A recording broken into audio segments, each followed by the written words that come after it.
You know what time it is. It's that time for that parental guidance warning. This series comes with cursing, violence, extreme gore, sexual situations, and etc. So if things like that are just too much for you, you might want to just pass off on this and go for one of our more lighthearted series. And with that parental guidance warning, you know what time it is. It is time for our favorite ongoing campaign where we are utilizing the Cipher System Mystery Meat Pit. Yay! The happiest place in Earth. And oh my goodness.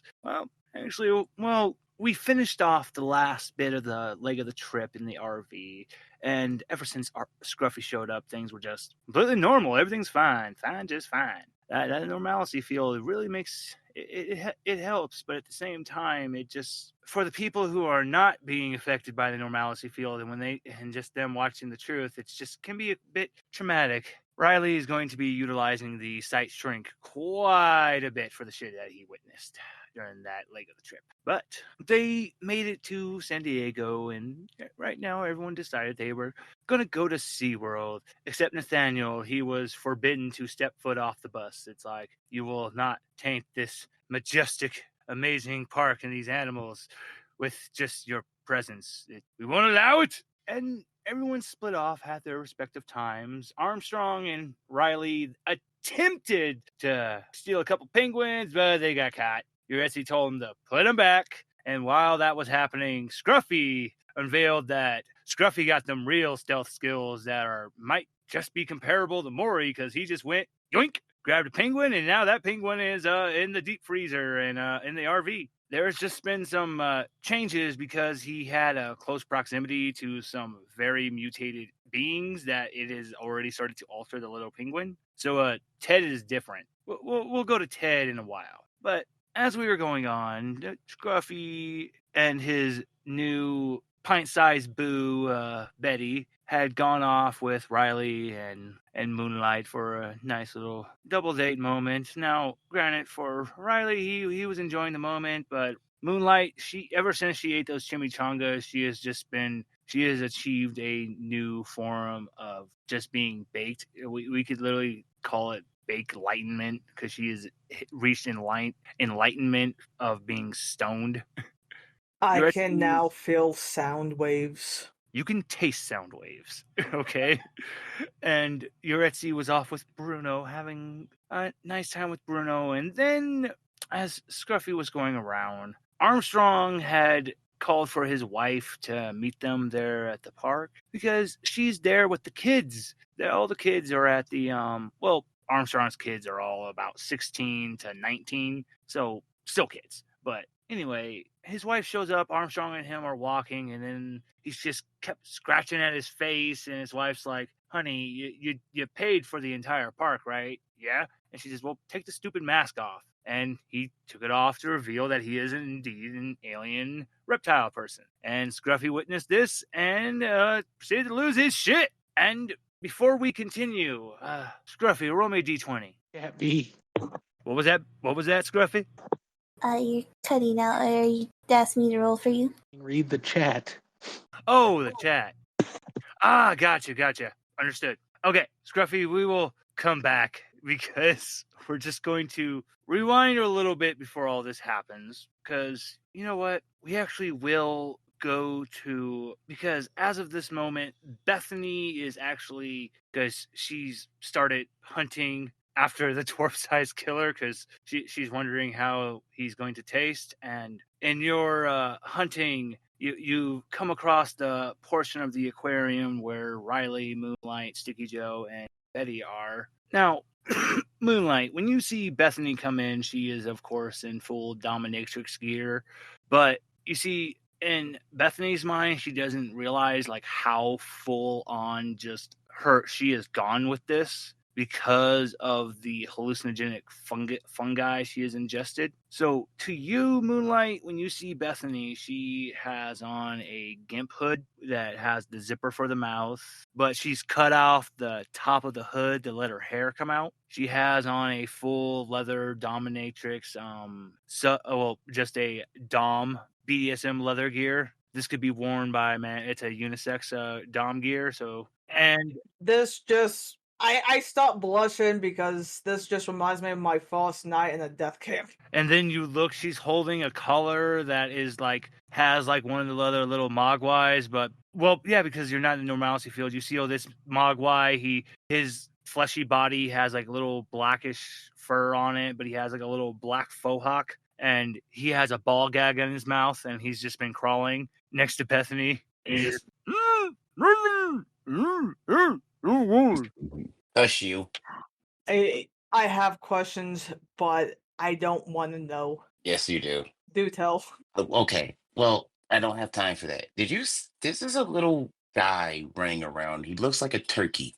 Have you seen him? Yes, and Bethany's mind, she has, instead of the dwarf-sized killer, all she sees is a turkey wearing an asymmetrical style top hat with a cape that drags on the ground because of how short they are, how the height of this turkey, and then just some combat boots. Oh, do I see that as well, or just Bethany? You just see Bethany, and she describes this turkey, and you're just, you thought you were on some good shit, Bethany. Actually, you know what? Go ahead, roll me this is going to be a difficulty 5 roll. So you got to beat a 15. So go ahead, roll a d20. Who, me or Bethany? You, Moonlight. Oh, God damn it.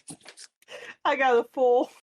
You look around for this said turkey, but as you're looking around, this is when the visual hallucinations really start to kick in for your edibles that you've ingested. And as you're looking around, still no turkey, but then you look at Riley, and Riley starts to shift and morph in your eyes, and now he just looks like a very cute, like squishy looking plushy stuffed animal. Oh my God, he's so cute! I pick up Riley, I start squeezing him, and I'm just like rocking back and forth. Does Bethany see this? Bethany, here's the thing. There is no such thing as shared hallucinations. But to you, Bethany, Riley looks like a giant rubber duck. But here's the thing, like, when you go to squeeze Riley, Bethany, Riley's ribs are still horrendously, like, really fucked up from that fight. But he doesn't let out a scream or anything. Both of you just hear it clear as day. You just hear a squeaky. Bethany keeps doing it. He does it harder, actually.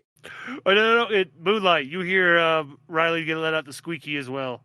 And then just doing the squeaky again as Riley's just like, Bethany, I'm going to hit you. I'm going to hit you, Bethany. I don't want to. Squeaky. That's all she hears is squeaky. Wait, Riley makes a squeaky noise? Yes. I squeeze him again. He squeaks, A2, honey. Really? Oh, he's so... she just starts smushing her face with his. Just like, oh, you're so cute. So to you, he looks like a little small piggy plush. I will love you and hug you, and I will name you Tiny Riley. Bethany will poke her with a fork. It says, "No, he's my squishy ducky." If you want this squishy, you're going to have to fight me for the squishy. And then I just throw Riley across someplace, and I start flexing at Bethany. Here, roll me a d20 real quick. Bethany, not Bethany, I mean Moonlight. Roll me a d20. I got a 10. Oh dear. Riley, he goes through the roof, through the ceiling. You threw him so hard, he just. Oh no, the ducky. Ploosh. You You just hear a splashing. Ploosh. Wait, why did I hear a splashing? Ah, shit. My squishy's good. Come back, Tiny Squishy. Start charging while I threw Riley. No, you don't deserve it. You don't treat it well. You're too rough. So I take it both of you are. No one ever complained about me being too rough. So, here's the thing. So here's the thing: when Riley was thrown into the air, because he's just so light and skinny, the wind just kind of took control, and he's like, I know how it feels to be a plastic bag. This is awesome. And he just starts going with the wind, and he falls into the orca tank. By the time Bethany, Bethany and Moonlight, both of you guys make it to where you heard the splishing, you see Riley riding on one of the orcas going, "Hey guys, I made a new friend." I do a cannonball into the tank. Because right now, I think Bethany is going to hallucinate that this whale is something monstrous. You see this as an eldritch monstrosity. Oh no, it's Cthulhu. I must It save the wants your ducky. soul. Even the orca's eyes just look up at Riley. Riley looks down at the orca. And just, buddy, it's okay, man. She's really high. And this is when like Riley and the orca just slowly swim over to the edge to where like Moonlight cannonballed in, and the orca raises its fin and just does a hard splash down in the water and soaks you in water, Bethany. Oh You- no, he used a tidal wave attack on me. She flounders like a fish out of water on the ground. The orca makes some kind of noise, and Riley looks down at it and goes, "Yeah, you know what, buddy? Yeah, actually, I agree. Yeah, this honestly is the funniest thing I've ever seen. And yeah, that's right, Moonlight. I can speak orca." Wait, since when do pigs understand? No, orcas all mammals. Never mind. But when do pigs understand orcas? He's not a pig, he's a duck. It makes sense. They both live in water. Wait a second. When do pigs talk? Why are ducks talking now? And now you look at the orca. Instead of an orca, you just see a massive hippo. I'm gonna touch it. I should stop petting the orca. No, it's a monster. It will eat you. I will boop that snoot. Boop. The orca just looks up at Riley and just like, buddy, like, in the human world, we have this thing called edibles, and like, it can really, really mess you up. And like, she had way too many of them, and I guess she sees you as some kind of like, I think she sees you as a hippo, buddy. The orca just rolls his eyes. Yeah, I know. I am glaring at the pig. I feel like you're judging me. Bethany climbs. Judge me, pig. Bethany gets up and climbs with her fork and dives at the whale. Die, Oh no. Cthulhu. Oh no. Why did you have to jump in the air, Bethany? Because you gotta jump in the air to dive, and I was gonna make you have to do a dodge roll, but now you just made things worse for yourself, because now this is even harder of a dodge roll, because you gotta try to dodge in midair. So this is a difficulty 5 roll real quick. So go ahead. You gotta beat a 15. Ooh. Where did dice go? Oh, there we go. Hold on. 4. Oh boy. I kind of regret what I had planned for what was happening, but you know what? I don't care. This is what happens. So, from a direction that you can hear what definitely sounds like a screaming scruffy and just a very long line of explicitives, and then a massive like white beam comes in your direction. And Bethany, when you went to do a dive, you had jumped in the air, and poor Spike was on the being dragged with you, and that beam just fucking nailed you. Oh no. Now, when you hit and fall on the ground, your back just feels sore, but you could have sworn you saw yourself hitting the side of the edge of the aquarium, the enclosure for the. Wait, how the hell did you see your body do something? Why do you feel small? Why do you feel furry? Why do you have a ball gag in your mouth? Do you look into the side of the aquarium where reflections are, Bethany? Yeah. When you look into the side of the enclosure for the orca, you can see a reflection. You see Spike, and so you see Spike there in your reflection, and then you look, and then your body on the ground just groaning, and you hear Spike's voice coming from your body. And if you say anything in reaction, it comes from Spike's body. You have been switched with Spike, Bethany. Fix this now.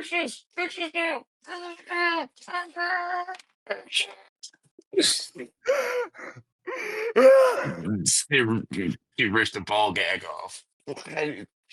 I'm pretty sure everything she says is in Mogwai now. So as we're going to find out what happened, because Scruffy, could you finally roll me that D20, please? 17. Okay, you still failed because you needed to beat an 18. Good. So, Fantastic. So I had to roll it when my As- cat was distracted. Sorry.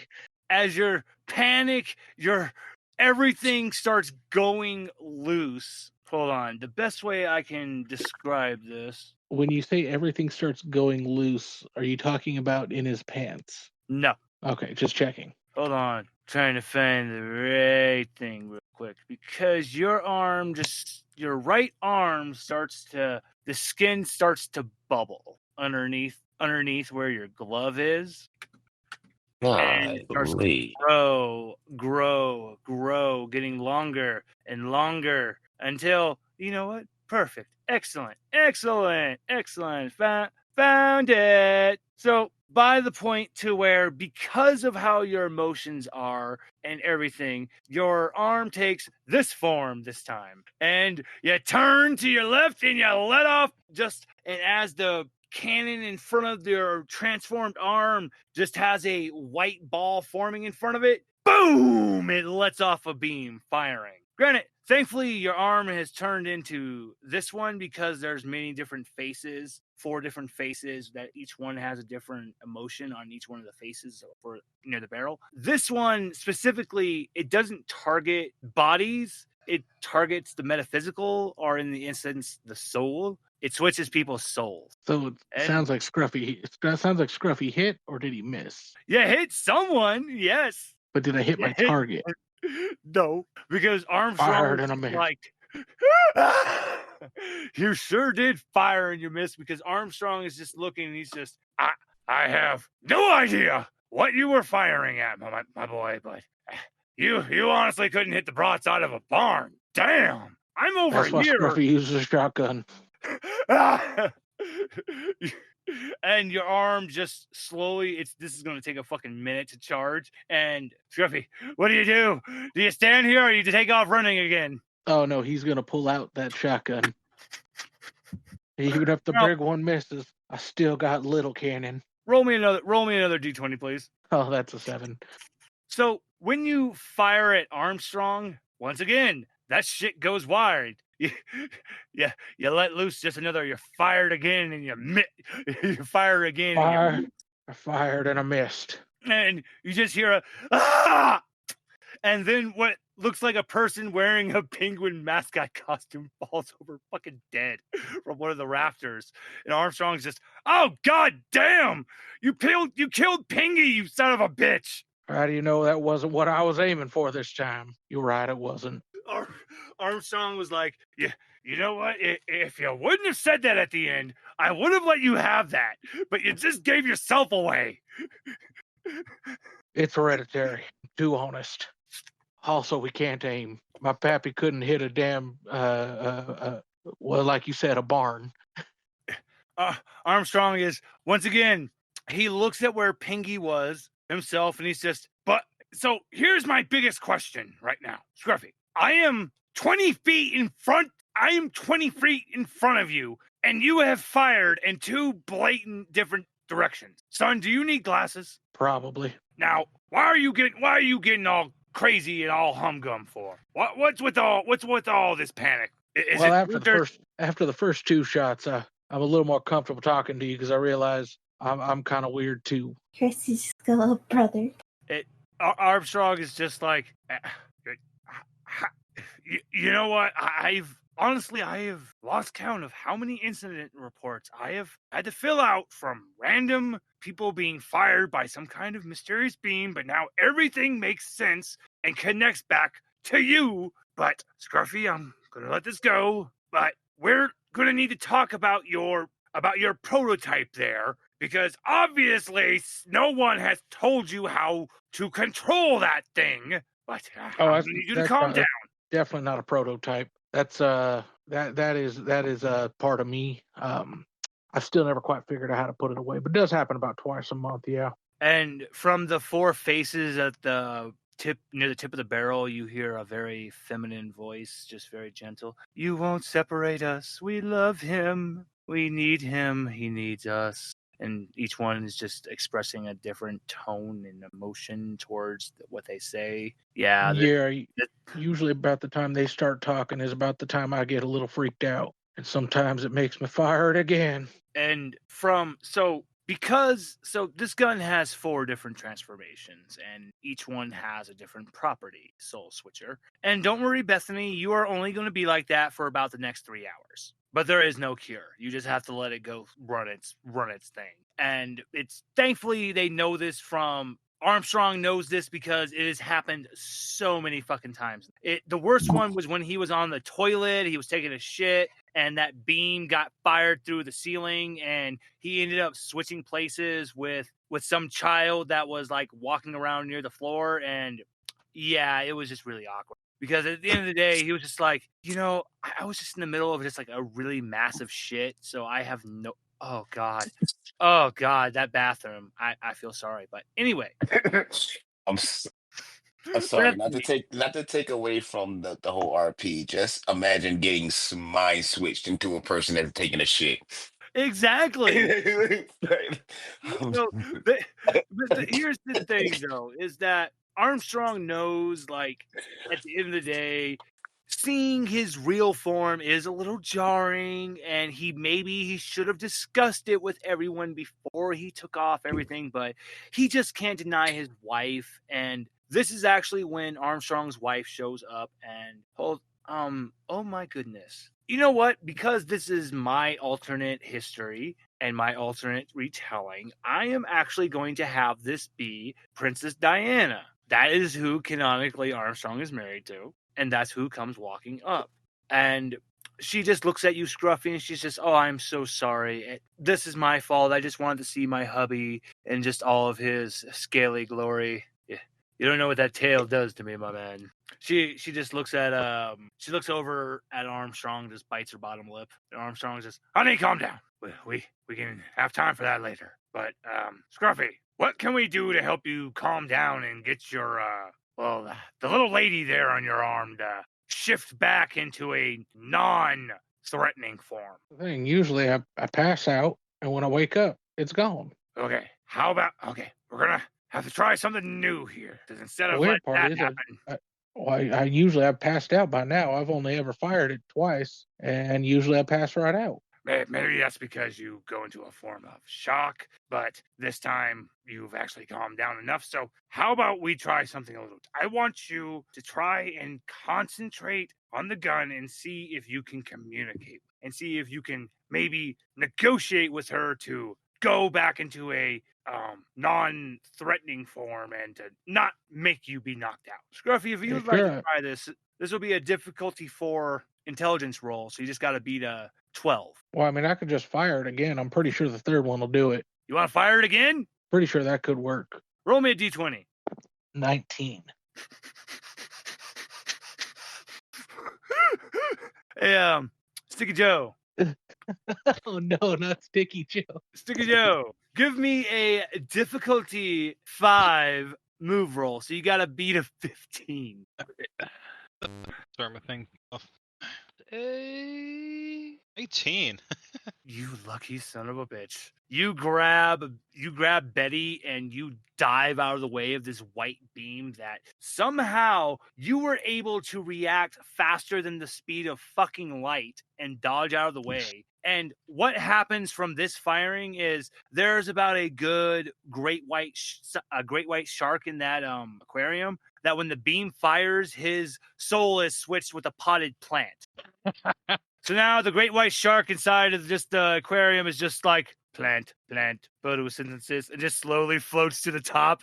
And the potted plant on the in the area is just, in all honesty, this is the first time a shark has ever had to react like this, but it's just doing its own form of just screaming mentally of just, ah! I'm dry and I don't like it. Just saying, if Sticky Joe had the speed to swap pants with the Marauders chieftain, I believe this is a possible feat for him.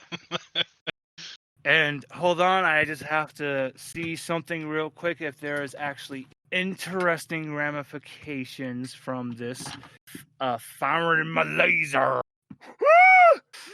So as this beam keeps going off, from the angle that Sticky Joe fired it, it didn't just go off into the sky. It actually stayed on the ground for a while, and it doesn't start to dissipate until it clears past Texas. You know what that means, right? And the trajectory of where you fired it, it went straight towards a certain person's office. And as Algenfell is sitting there, just looking over some paperwork, going, I am just so fucking pissed off right now. How the fuck did Scruffy get one over me again? God damn it. He looks up, that beam just hits him, and it finally starts to dissipate. And the only thing is that while that beam hit him, a fucking fly had happened to fly into the same trajectory path. So now Alkenfell is in the body of the fly, and he's just, God damn it, fucking Scruffy, you son of a bitch! And the Alkenfell at the desk is just like, just like flying into the wall, just like trying to flap its arms and just keeps falling on the ground, gets up, slams into the wall again. And Scruffy, you fall unconscious. I knew that one would work. And this is when Armstrong, he just looks at Diana. He's just, honey, I gotta say, fine, you can say it this one. Talk about firing your load. And she just, God, that was, oh God, Ew. oh, hello, young lady. And Diana looks over your direction, yaretzi, and she does a polite curtsy, bowing curtsy to you. My name is Diana. Would you happen to be the Armstrong? Is this the young yaretzi from the tribe you were telling me about? Why, yes, honey.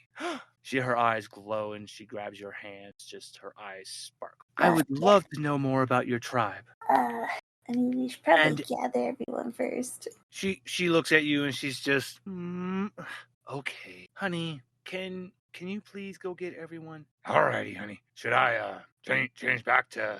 No, leave it off. God, honey. Like his whole, like, usually he's normally like a green reptile shade, but now he just turns a bright shade of pink. This is what happens when he blushes. I'll be back. And Armstrong heads out, and the first group he's going to run into is, actually, there is a person I forgot. I did want to find out what they were. Mori, during this time in the aquarium, what is Mori been? I forget what I was doing last session. You know what? Well, then we'll make it something new. Oh, you went backstage and you found the offspring of Dagon. That's what happened. Yeah, and I drowned that guy. Yep, and you actually killed one of the guards. So, dang, wow. Just took me a second to remember. So, you actually have this baby deep one in your hand, and it's just gently hugging you. Now, God, I wish I could find a better depiction, but I'll find one later I can show you. Now, because you're in San Diego, you're right there at the shores, the beaches. Give me a, Actually, this wouldn't be a difficulty roll. This would just be up to you if you would feel like, because there's a very powerful psionic message being projected from the ocean. And the minute you stepped out with that child, because honestly, it was acting like a Faraday cage, so you wouldn't have been able to hear these brainwaves. So would you home in on it, Mori? Because it seems much more louder when you hold this child. Oh, absolutely. Ooh. Am I dressing? Who is the one that saved my child? My name's not important. But would you like your child back? Come on up and get him. When would this be possible? You tell me.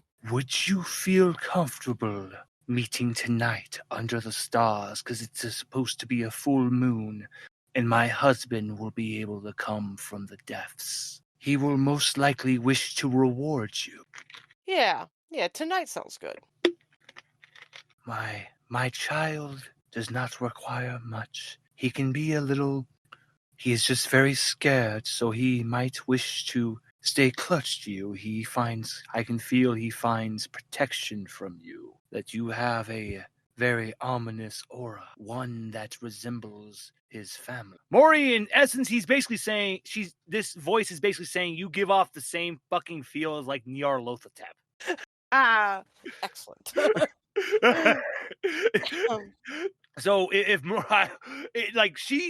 they're meaning this as a big compliment to them, so I don't know how Mori feels about that. Mori will take it as a compliment. Mori's seen enough shit to know when and what.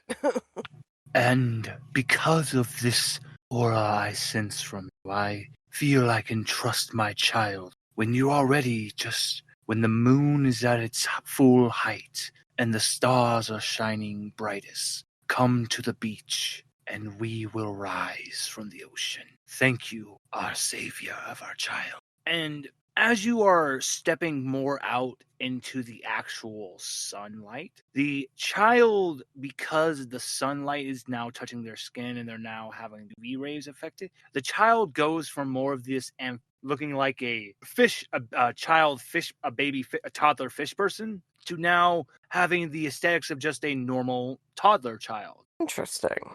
And then after all of this, you see 3 massive white beams get fired off in different directions. And because of your background in engineering and how long you've been at the park, you actually know what this is. You guys haven't fully traced it to Scruffy yet, but you do know the effects of what it does. And it's like, oh, great, there's that body swapping ray again. At least it didn't hit you. Yeah, that's the only equipment I ain't gonna fuck with. Now, Mori, as you're walking through the rest of this park, you are noticing all the animals. They're not showing signs of fear to the child. They're actually showing signs of reverence. And they, in each of their own ways, they're just like trying to bow their heads down to the child. You once again, this just proves the point. This is a very interesting entity that you have rescued their offspring. Yeah, I'm gonna have to maybe rethink my original plan, but that's all right. I have such a fun surprise for you, Maury, because you're going down this route. It's just up to you. God damn it. Because now you're opening up a little side quest arc. So as you're going, you see Armstrong. Well, you see the lizard Armstrong, and he sees you holding the camouflage deep one. And now, granted, to his eyes, even though he's an aliener, he still cannot see through this camouflage. It just looks like a normal toddler, and he's just, oh, hey, you know what? Are you babysitting for someone, Maury? Don't worry about it. You know what? We're on vacation. You're right. Yeah, and I don't see anyone running after you scream. So you know what? I'm not gonna worry about it. Real fast. I'm just thinking, just casually kidnapping a child and nobody cares. Like, so Armstrong's saying this, but you're looking at his eyes, and he's just panicking, looking around like, so is there a parent running around? No, there's no one supposed to be at this park. So he's just, okay, where the hell did you go? But he's not going to ask questions. He's just, you know what? Maybe this is one of those times I need to just keep my mouth fucking shut. Smart move. Because I was told by Alkenfell that, because Armstrong just thinks back to one of his meetings with Alkenfell, and Alkenfell told him, hey, if you're ever out with Maury and things go weird around him, don't ask no goddamn questions. And if that came from Alkenfell, he knows that's serious. So he's just, my wife wanted me to gather everyone. So if you'll just come with me, I just wanted to get a hold of everyone first. I have something to do beforehand. Oh, I'll be there when I'm there. Just meet us by the park entrance. And he just looks around again, and he's just, have fun babysitting, or, dear God, please don't tell me you kidnapped a child. Please don't tell me you kidnapped a child. You know what? Once again, there's no cops, there's no sirens, everything's fine. There's no way. How? He's only been away for like maybe 20, 30 minutes. Jeez, God. And he just walks away. And Maury, what are you going to do next? Well, I will say it's a good thing he didn't make any commentary, because Maury's in a mood right now. Maury's not thrilled about this child being where it was. Because, like I said, it's very unsportsmanlike. You can't be fucking with a child. Like, you fight fair and square, or there's no reward. Actually, roll me just real quick. I need a difficulty 3 roll real quick. You just need to beat a 9, because I just need to see something. That is a 13. Oh, fuck. Okay, so why after you off that guard and you were walking away with the child, you did notice they were doing some form of testing with the child's blood and stuff, meaning they were doing medical, like unwanted, like kind of like medical torturous experiments on this child. Okay.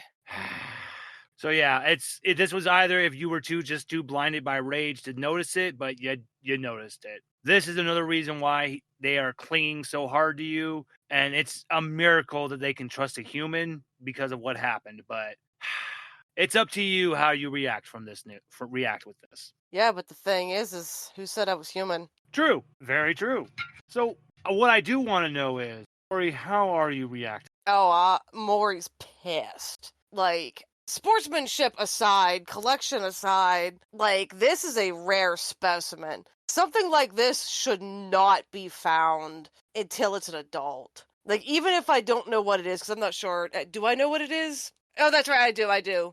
Actually, yes, you do, because you have a copy of the Book of Eidolon. Yeah. Not the Necronomicon, because I want to go a little different, because everyone usually goes Necronomicon, but there are many other different Eldritch texts. You have the Eidolon, which clearly talks about Deep One. So yes, you know this is a Deep One. You know. So I'm going to go ahead and just give you a little spoiler because of your knowledge. You most likely piece together, because of everything, seeing the reverence for this child. This is indeed a child, then, of Mother Hydra and Dagon, basically what the Deep Ones consider their gods. But it's heavily debated whether they're just large versions of Deep Ones or not. But basically, they're just a step under Cthulhu. Okay. So you have a meeting with some very important entities, Mori.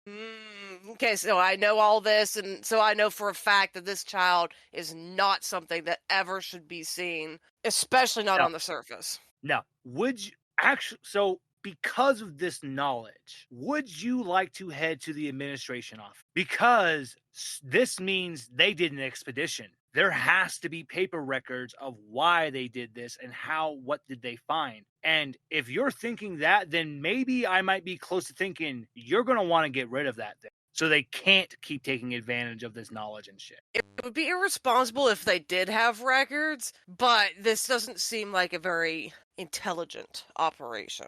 This thing's in a zoo, for God's sake. Yes. Yeah, I'm gonna go hunt for any sort of. I'm gonna hand the child off to Bob if the child will let go of me long enough. So the child actually understands what you're wanting to do. Bob comes out. Bob does his bow to it, and the child holds Bob's tentacle, and they wave back to you. And they actually get a smile on their face. Excellent.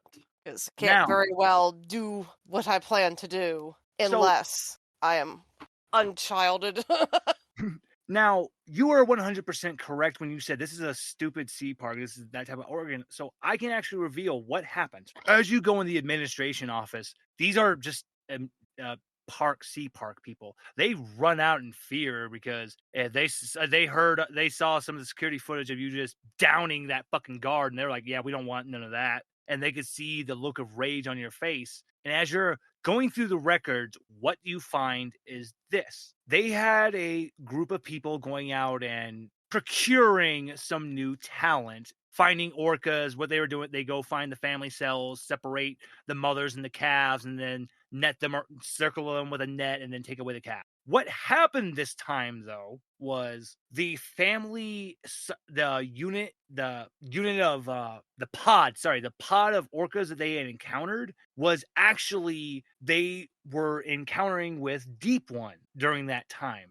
It wasn't like these orcas normally would be used by these Deep Ones as like a form of transportation. They use them just like as like horses and such. And when they were abducted, this Deep Ones was like a royal, what's the proper term? It was a royal just a royal group that were transporting the child to the mother, because he had actually just been on a visit to, you wouldn't know this, but he was visiting Rydell. He was being given the blessing of Cthulhu from the doors. Now, when they found this pod of whales and they circled around, the Deep Ones had been on the back of these orcas, and they just came out fucking trying to fight back. And unfortunately, these weren't like park people. These were all just a bunch of group of fucking rednecks with dynamite and shotguns and shit, because they used the dynamite to throw behind the pods to scare them and make them go the way they want it. So they were just able to blow the Deep Ones away. And then they found the young one, and they're like, oh shit, this is going to make us some motherfucking money. And yeah, the amount of money, and you see that they paid these people a whopping $200 extra fucking dollars. Sounds about right. And you see that thankfully all that they have gotten so far, that none of this has actually left the park yet, and that they were preparing to do a presentation talking about how we need to send people out to this section of the ocean and do a deep sea mission to find where these species are and basically commit some fucking war crimes. Okay, that's the best way to put it. What do you do with this knowledge, Mori? I'm gonna keep. Is there a way to make copies of the stuff I found out? Yes, you can. There's a copy machine. Excellent. I'm gonna make some copies of just select pertinent information bits. I don't need everything, just a select bits. Gonna shove that shit in my pocket. Here's a question. Yes. Is there any sort of fuel around? You know, it's very nice that you actually asked that because, yes, there's actually a lot of heavy machinery that utilize different fuel in this park. So you know exactly where to go back in the maintenance area to find yourself a few jugs of fuel. So I'll say you went and got that. So what would you like to do? I'm going to conveniently pour out as much fuel as I can inside and around the building.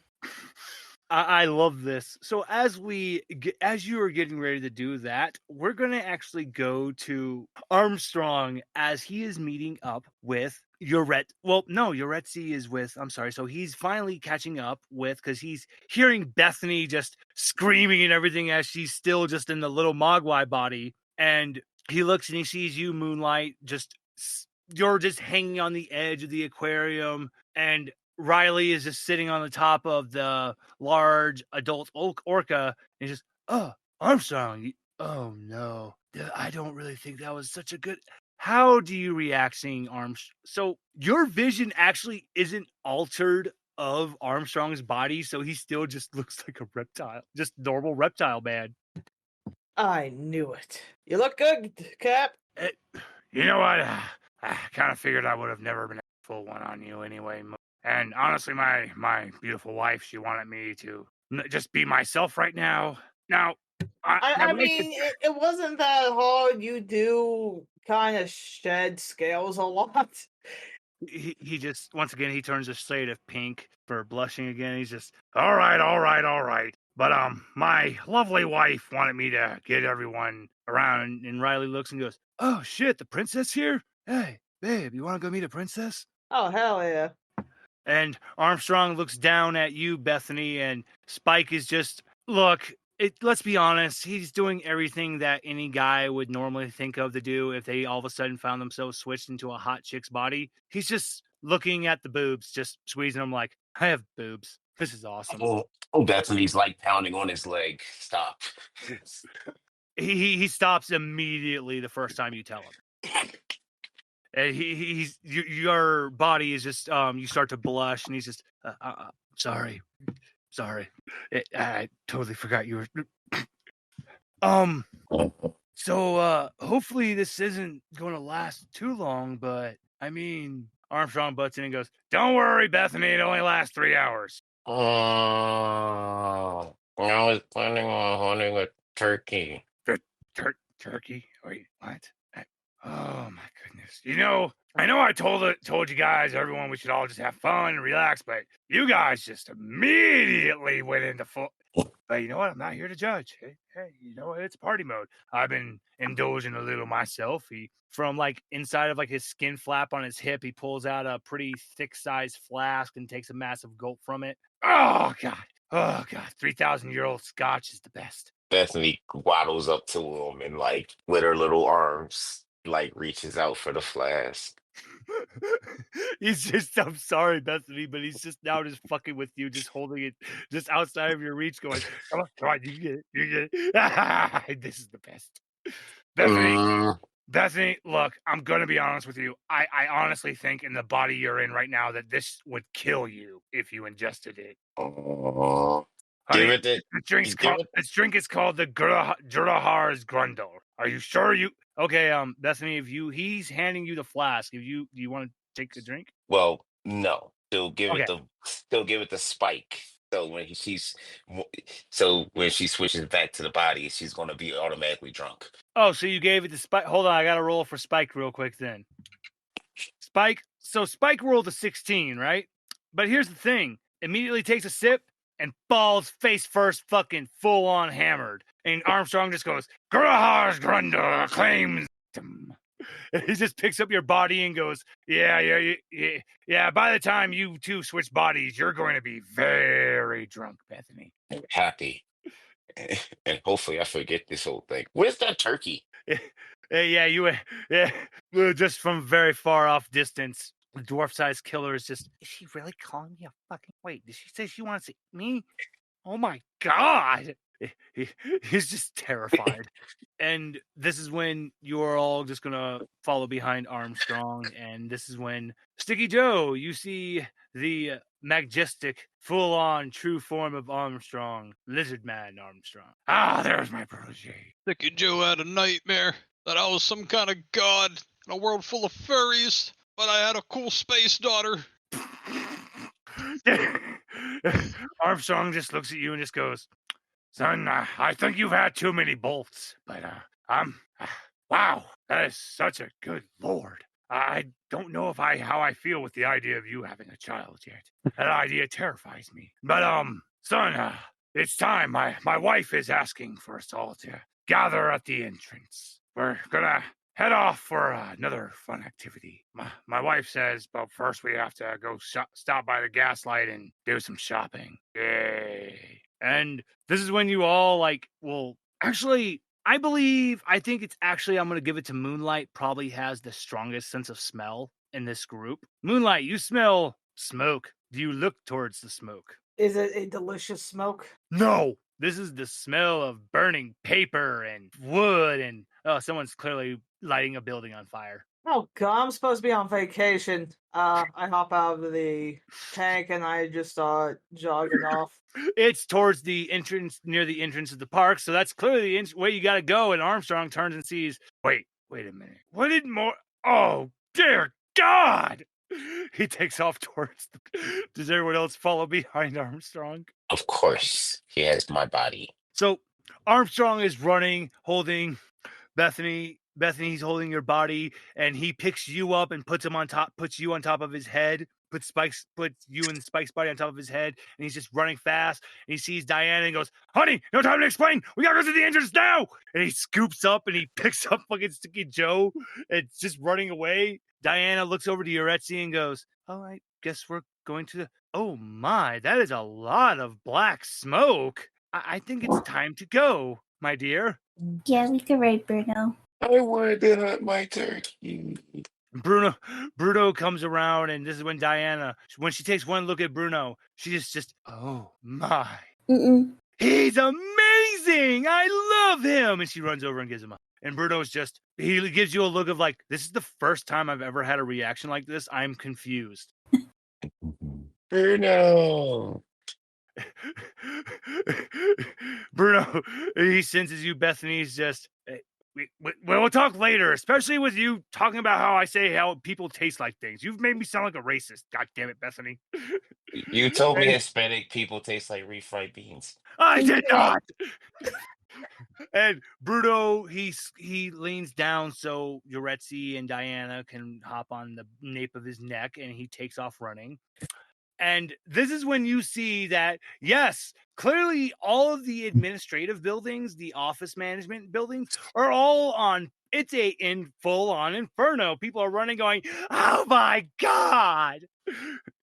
And this is when you see a Mori just wiping their hands like everything's fine. And then you see Bob with what looks like a little toddler, just cute little kid wearing overalls, and they just wave at you. And you see when Mori starts approaching near Bob, the child lets go of Bob's tentacle, and they run over to Mori, and Mori picks up the child. And Armstrong gets there and goes, okay, this is still going on. Moonlight, you're the first one to make it there, though. So how do you react when you see the inferno at the office and then Mori picking up this child?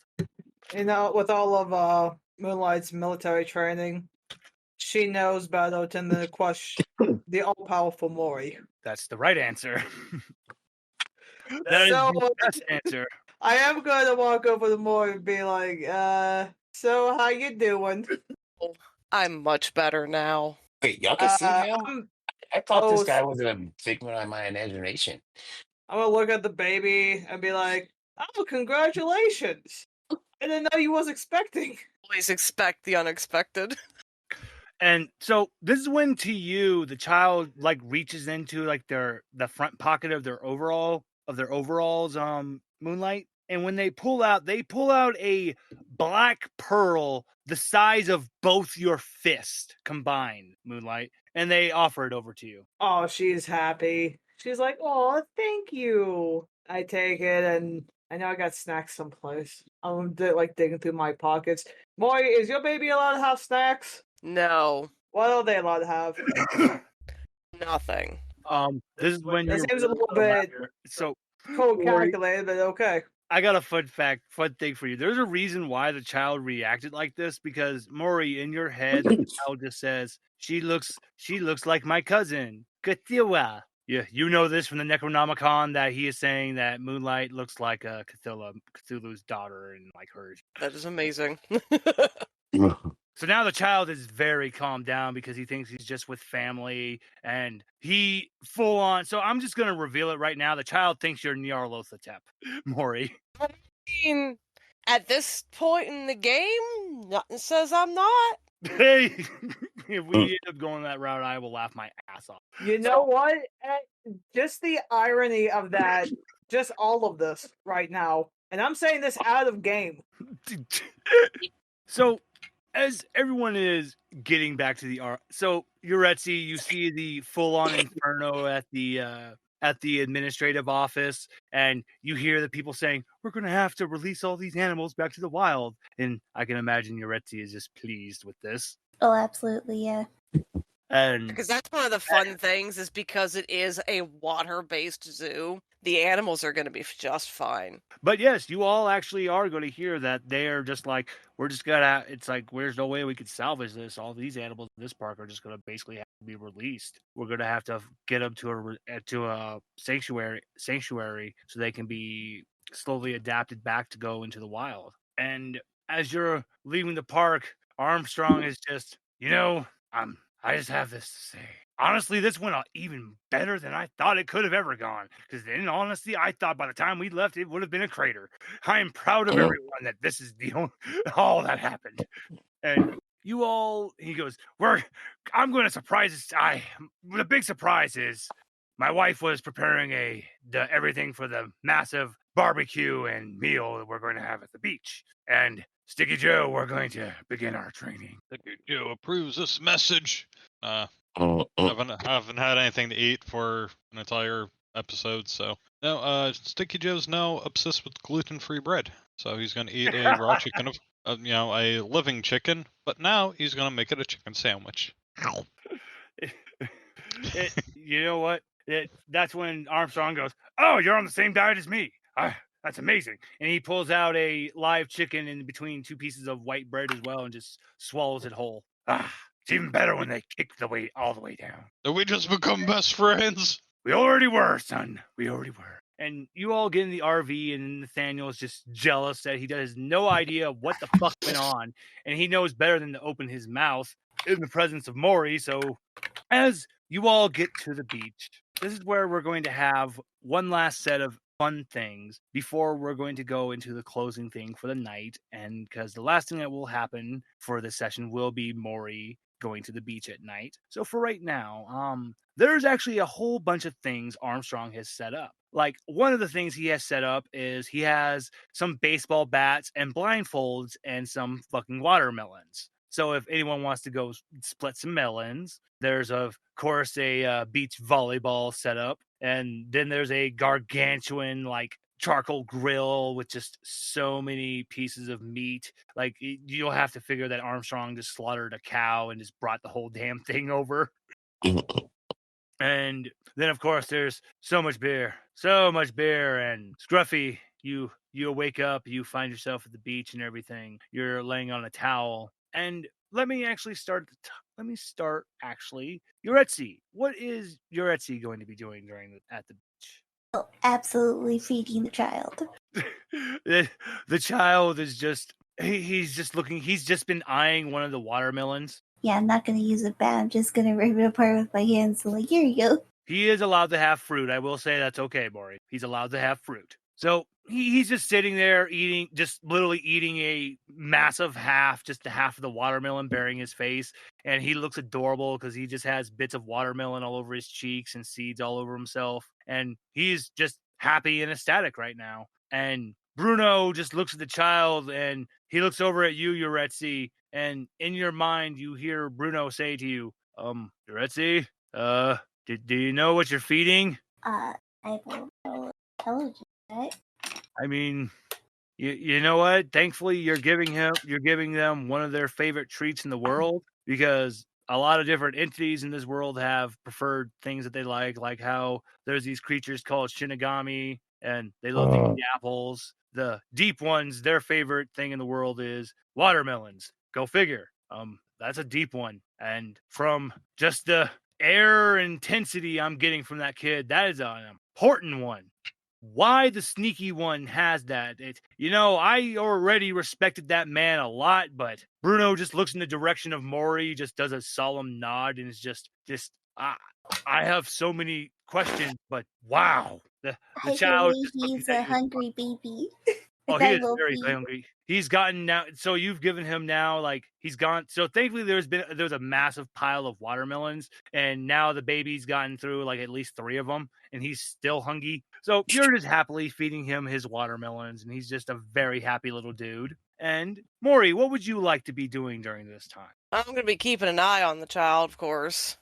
But I have Bob off doing a something else. Quick question: does this something else involve going into the ocean? It does. You already beat me to what I wanted to actually have happen then. Because Bob, so thankfully he's using a watch that you actually were able to devise into a two-way communicator that is able to withstand the full-on depth pressure of the bottom of the ocean. It's because it's just a communicator. It's not like you had to devise a full suit. So that's how you were able to figure that out. And from your communicator, you get a series of beeps that you know from this coding that it's Bob saying, he's bringing someone to talk to you. Excellent. And it's only going to take Bob maybe and he says this isn't the mom, it's not the mom, it's someone else. So this is going to be even more interesting. And Bob says he'll be there back in like maybe an hour. So you have some time before they show up. And what would you like to do while you're waiting? I think while I'm kind of just hanging out on the beach with everyone,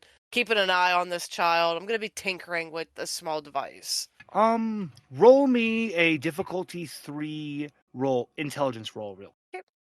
That is a nat 20. What is this device you're tinkering with? Because everything you're doing is just going perfect. And actually, you're able to make something that is it's very so this is going to be very important for a situation, but what exactly is this little device? Because it's going to go off perfectly and go and have the exact effect you're desiring. It's actually a portable shield like I had before. Ooh. Like a cloaking shield. But this one is like an improved version. So like one that you would be able to say like maybe throw or something? I mean, I suppose, yeah. Okay, cool. I like this. So a new improved shield. I like it. You'll have to get with me later and we'll discuss more about the effects and the full possible power of this new and improved portable shielding unit. All right. And as you're sitting there, and then we can actually say about an hour and a half has gone by for you. And that's when everyone else is doing their own thing. You notice Bob comes out, and following behind him, the minute the sunlight hits this person, they immediately start to shift from their deep one form into more of a human form. Even the seaweed like clothing they had shifts into just normal clothing. And honestly, this person that's coming to approach you, they just look like your run-of-a-mill office worker. And Bob comes up and goes, oh, and he says that this is the chancellor to their god Dagon. You can call me Rin. The full pronunciation for my name is quite difficult for a human species to pronounce, and I understand that you are the one who was the one who found and rescued our sacred Mother Hydra's child. So the child's parents aren't coming. No, see, no, this is not the actual interaction for tonight. The Dagon, he wanted me to personally come up and to just get a feel for you. And I see what Mother Hydra was saying, and I will be able to tell them that, yes, you seem like an individual who was telling the truth. I can actually see there is the Holy Child, the Holy Son, our Holy Son right there, and you're treating him to watermelon, favorite treat. So I will relay all of this. Now, here's my one question. Did you have any desire for as payment for rescuing him? Could you say that again? You cut out. Sorry, he's just asking, did you have like any desires for like a certain kind of payment for rescuing? Yes, I but just I need don't to think know it would so be one that they would like. I am here as the ears of my lord, so I will be more than happy to hear it. I am a collector.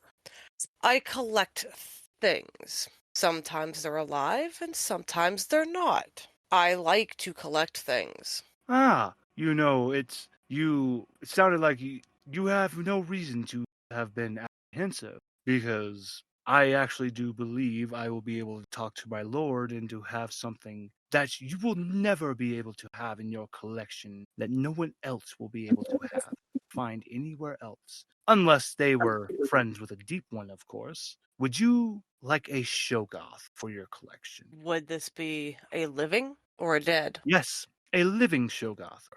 Would it be displayable or would it have to be put in stasis? Oh, our intention is to give you a Shogoth that you would actually be able to, of course, add to your collection, but at the same time, have them be of use to you and actually be able to use them to your benefit. So no, this one will be tameable for you. Excellent. I will make sure to relay to my lord, and we will make sure to have a special Shogoth canister prepared. And my dear sir, tonight the Mother Hydra and Dagon will be gracing you with their presence tonight. And from me and the rest of the deep ones, I bid you my deepest thank you. And Thank you.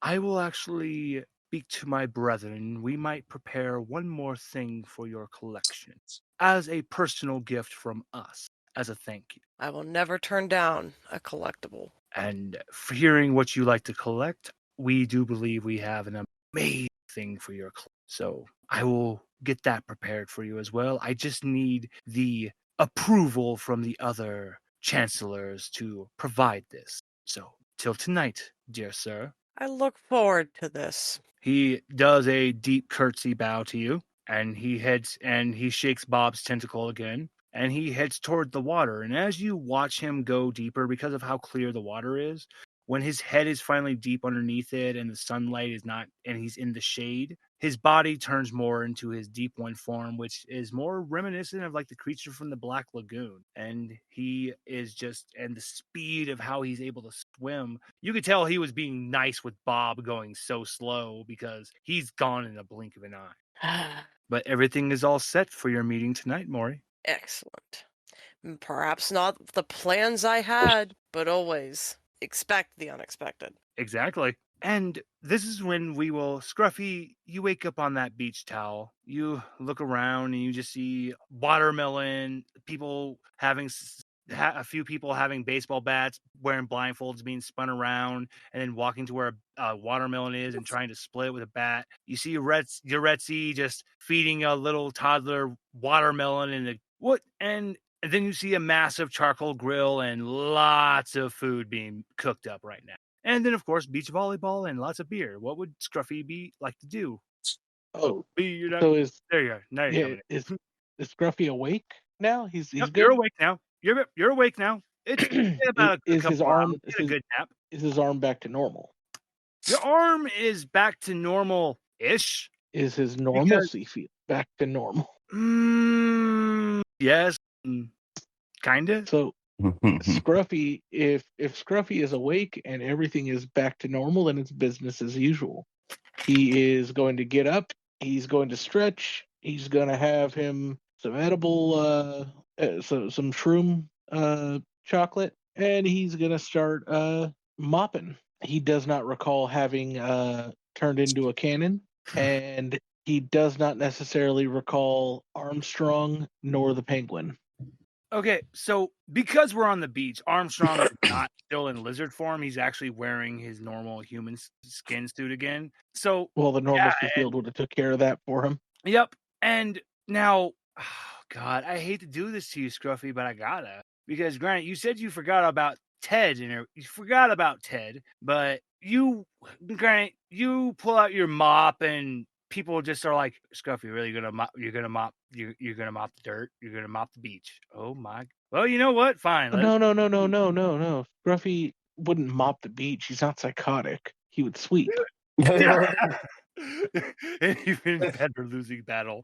So as you're sweeping, Scruffy, you get by like the sidewalk to where the RV is parked, and the RV door slams open, and the penguin that you had grabbed before had looked like your typical stereotypical penguin, but now because of its proximity to Bruno and animals, actually the adaptation and mutation just happened so much faster. He's taken on more of the look of like an emperor penguin. He has kind of like that blondish spiky fur behind eyebrows, and he's a little bit bigger, wider. But the two most alarming things, though, is that now his fins have like finger digits on the end of them, and his vocal cords have evolved to where now he mutated to where now he have human speech, and he is very, very smart. Ted walks out of the RV, looks up at you, and goes, "Hey,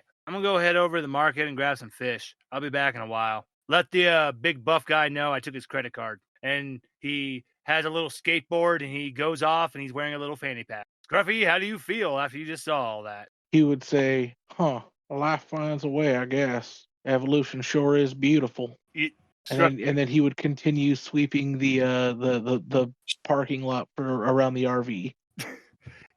And this is when some of the people are just like, that is some dedication, and we can't hate on a man who's that dedicated to working, so people just leave you be. And as Scruffy is just sweeping up the parking lot, and it's honestly, this parking area has never looked so goddamn good before. Scruffy does some good work with that broom. Moonlight, what are you doing during this time?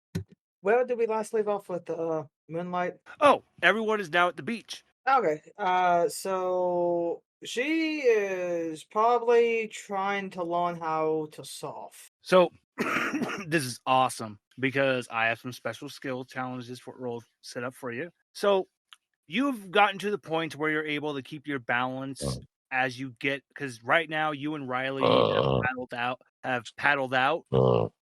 And you've actually gotten to the point where you can actually balance and stand on your board, and it's finally getting to the point to where it's time to just wait for a wave to come out, and hey, luck would have it, there's coming a big one. Moonlight, are you feeling confident enough? Because Riley is like, honey, it's time, because hey, there's nothing else I can teach you except to just have the confidence to take it. And Riley paddles out, and you see him getting ready, and he goes and rides the wave. Does Moonlight follow? Oh, she does. She does have some concerns, though, since this is her first time trying this sport, and she has never been in the ocean before. So this is a very new experience for her. Roll me your first D20. I got an 8. It's a little scary. The wave is coming in. And here's the thing, it's even bigger than Riley was expecting. And you start riding up, you're going, and at first you're scared. You wobble, you feel like you're going to lose yourself, but then you're able to catch yourself. Roll me a D20. Now roll me another D20. Oh, you were muted for that. I got a 10. All right. You're regaining more of your balance. And you see fish, like there's some dolphins in the wave swimming next to you. You're able to put your hand in the water. They're running with you. And then you see one last thing as Riley just points and goes, "Let's ride the tunnel." And you see Riley just squat down and just brace himself, and he goes into where the wave is just forming this tunnel. Does Moonlight follow? Yes, she does. Roll me one more D20 then. How does this look? I got a 12. How does this look, Moonlight? Describe for us as this moment as you're able to ride into this tunnel and the water is all around you. Honestly, this is a very beautiful moment for Moonlight. Especially since she never got to experience joy on the surface aside from the cold.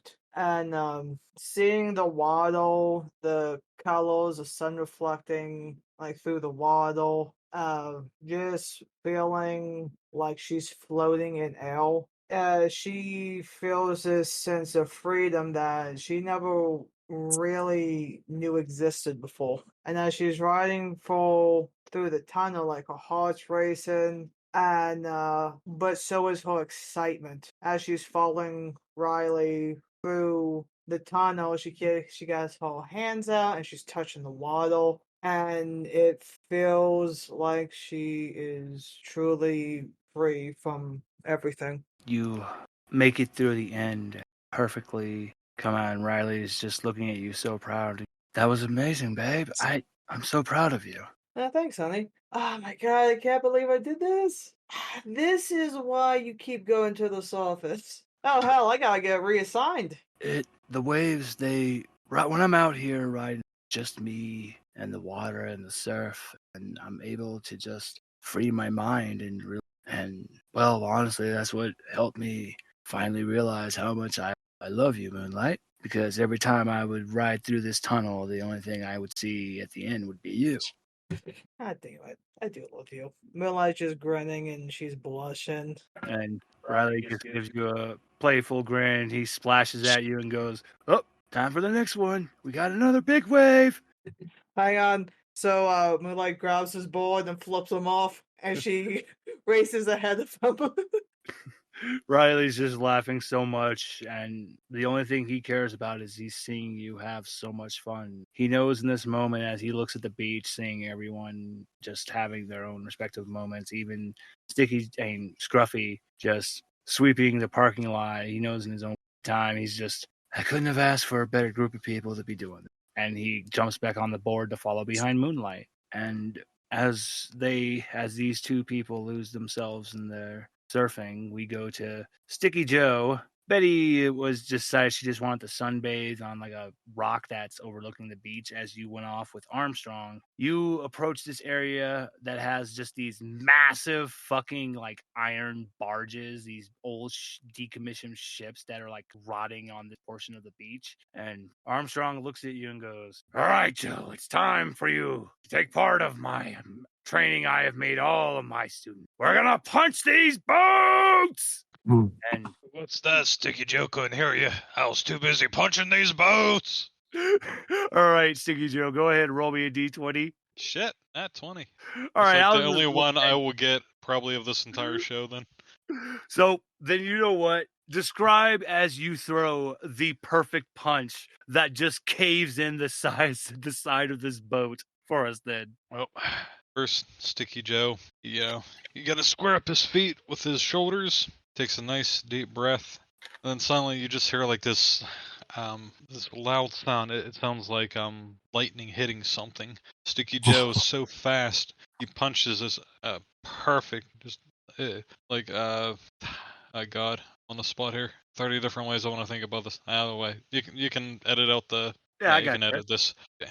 So you hear this clash, like lightning just struck this boat, and you see Joe like light up, like he's like doing fucking Chidori splash, using Mjolnir in his fist to punch this boat away.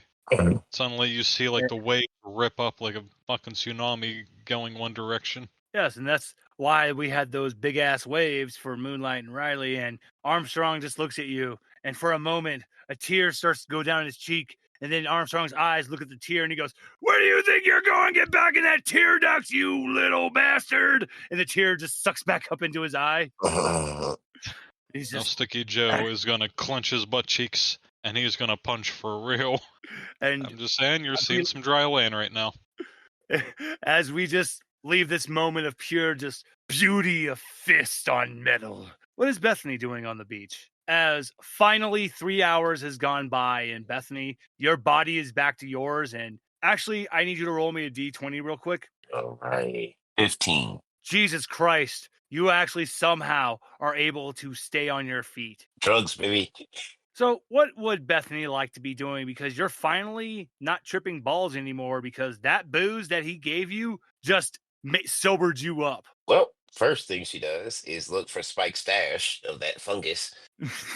Spike just looks at you and it's just like, so are you sure you want to eat more? Yes. He hands you Shove the it. bag. How much? He hands you what looks literally like about an ounce of the fungus. How much of that ounce does she eat? All of it. Spike just looks at you and just goes, "What did you do?" I just made this trip that much more enjoyable. Okay, so yeah, and like I said, it's PBSO fungus. So this shit it doesn't follow normal shroom rules. So it's an immediate kick in, and everything just goes vast, vivid, auditory and visual hallucinations. So what would you like to do in this new state of mind, Bethany? Well, at this point, Bethany is completely tripping balls again. So she bursts out of the RV and just starts running down the fucking beach, yelling, I'm late due for a moment. And it's with this amazingness, just everyone just sees Bethany and no one actually gets, they just all everyone shakes their head in unison. Even Moonlight and Riley, as they come in from the big massive tsunami like wave, they hear Bethany and they just start laughing, and the day proceeds on until finally it's around 1 o'clock in the morning. The moon, it's a silver moon, and it's at its brightest. The stars are shining. Mori, you're there with the young child, and they are now in their regular deep one form. They just look like a child version of the creature, the Black Lagoon, and they're just two ripples that just start to grow in size until two massive bodies appear from the water just up to their torsos, and the little child just goes, "Mommy!" And the male one, his mouth doesn't move, just his eyes glow.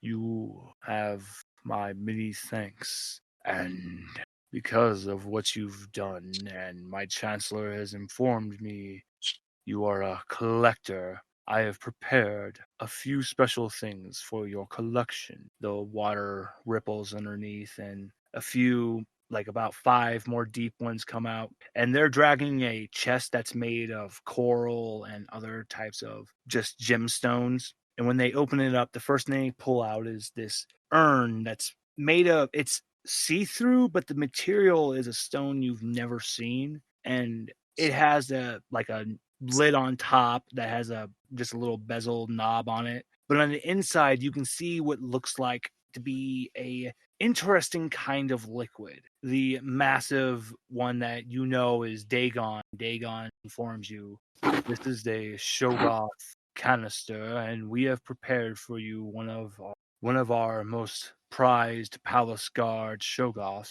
to be for you. The canister is left at your feet, and my chancellor has spoken with the others, and we have prepared for you something that many cults of Cthulhu would slaughter cities to have. We know this, you will take full advantage of this. And they hand you a map with the location of Rydell, the city in the ocean where Cthulhu sleeps. And my wife, my beautiful mate, has decided to add one last thing for your collection. From it, they produce another canister. This one, it's at the same time it has a see-through appearance. It appears to have a metallic sheen to it. This is clearly a material that is not of this world. This is a Migo brain canister. Long ago, a Migo owed us a favor, and they had provided us. You can take a human's brain, and they will be fully alive, functioning. They can even communicate to you from this canister. We thought you would enjoy this, because then if you ever wanted to have another human in your collection, this is just a fun way to add them. These 3 gifts are at your feet, Mori. Do you allow the child to head towards the water? Real fast. Mm-hmm. The canister, is it only for humans? It can be any species, actually. Alrighty. Just as long as it's a brain. Excellent. These are sufficient for my collection. Maybe not quite the prize I was hoping for, but the one I wanted to go for seems a little more unobtainable for now. I will release the child, and Bob's still with me, right? Yep. Okay. And I'll have Bob take the stuff. He picks up your 3 possessions, and the child runs towards the water. And you can hear him just saying, "Mommy!" And Mother Hydra and Dagon solemnly nod. And before they fully descend, Dagon turns and looks at you, and he goes, "It's besides your ominous aura that reminds me of another entity. You also have the feeling that you've been inside of the entity that resides in this earth." Yeah, I've been there a while. I knew when my chancellor informed me of you, I thought he was wrong, but he was actually very right. You are a person with a very interesting appeal to. I have a feeling more of my kind will with you in the future. Excellent. I hope they do. And if we meet again in the future. But until then, he just nods to you and he descends down with Mother Hydra. Mori, you look at your 3 gifts, and I will let you have enough time to, just for one last thing we can do before the session ends, you can take a look at one of them to just kind of get a feel for. Which one would you like to really examine? Can I have written descriptions of them? Yes. Thank you. Because I am already in the process of forgetting what they are. Okay, so 1 Shogoth canister with Shogoth that is tamed. 1 Migo brain canister, and but not least, 1 map to your map to Rydell, 1 Migo brain canister, and 1 Shogoth canister with a Shogoth that is tamed. Oh my god. I am going to look at the map. When you actually look at this map, you actually see that where Rydell is, it actually wouldn't be that long of a boat trip from where you guys are right now. And you know full well Armstrong has a speedboat. Do I know Armstrong's true identity? Yeah, you know he's an alien. Okay. Is he a water type alien, or is he just... He is actually a reptilian alien. And from the planet he comes from, water is actually something they're very quite accustomed to. And he does have gills. Okay. I'll keep that in mind. And as you gaze at this map, the Shogoth in the canister, it recognizes its new master because it just feels your ominous presence, and it's like, oh dear God, this is the most darkest soul I've ever been around, and it's just Mori. And with that is where we will close off on this session of Happiest Place on Earth. And I told my players we were going to get a beach episode, and God damn, this was a great one. So until the next one, dear listeners, goodbye.